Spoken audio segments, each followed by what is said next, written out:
నాన్న అమ్మా కాలేజ్కి వెళ్ళొస్తా. సరే అమ్మా. అది బస్ ఛార్జీలకి డబ్బులు.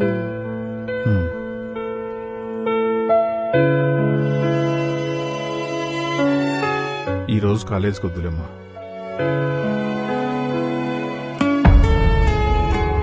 నేను రోజు టౌన్కు వెళ్లి పువ్వులమ్మొస్తుంటాను.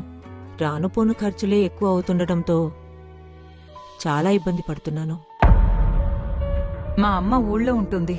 వారానికి ఒకసారి వెళ్లి అమ్మని చూసి రావాలనుంటుంది. కాని బస్ ఛార్జీలు ఖర్చు ఎక్కువ అవుతుందని నెలకో 2 నెలకోసారి వెళ్లి అమ్మని చూసొస్తూ ఉంటాను. ఏదైనా ఉద్యోగం చూసుకోవాలని, నాకంటూ ఒక సంపాదన ఉండాలని ఎప్పటినుంచో ఉండేది. కానీ ఉద్యోగం చేయాలంటే రోజు టౌన్కి వెళ్లి రావడానికే ఖర్చవుతుందని ఎప్పుడూ ధైర్యం చేయలేదు. రాష్ట్రంలోని మహిళల అభ్యున్నతే ధ్యేయంగా ఎన్నికల్లో ఇచ్చిన సూపర్ 6 హామీల్లో భాగంగా స్త్రీ శక్తి పథకాన్ని ప్రారంభించింది కూటమి ప్రభుత్వం. మహిళలకు రాష్ట్ర వ్యాప్తంగా ఆర్టీసీ బస్సుల్లో ఉచిత ప్రయాణ సౌకర్యం కల్పిస్తోంది. స్త్రీ శక్తి పథకంతో మహిళలకు ఉచిత బస్ ప్రయాణం కల్పించడం వల్ల ఇప్పుడు వారానికి ఒకసారి అమ్మని కలుస్తున్నాను. ఈ రోజు నేను ఉద్యోగంలో జాయిన్ అవుతున్నాను.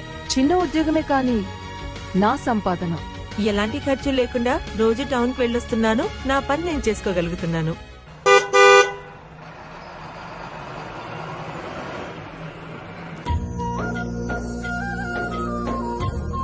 ఇప్పుడు ఆంధ్రప్రదేశ్ లో మహిళలందరూ రాష్ట్ర ప్రభుత్వం లేదా కేంద్ర ప్రభుత్వం జారీ చేసిన ఏదైనా గుర్తింపు కార్డు చూపించి ఆర్టీసీ బస్సుల్లో 0 టికెట్ తో ఉచితంగా ప్రయాణించవచ్చు. స్త్రీ శక్తి పథకం ద్వారా ఉచిత ఆర్టీసీ బస్సు ప్రయాణంతో ప్రతి స్త్రీ తమ కలల గమ్యాన్ని చేరాలి, శక్తిగా మారాలి.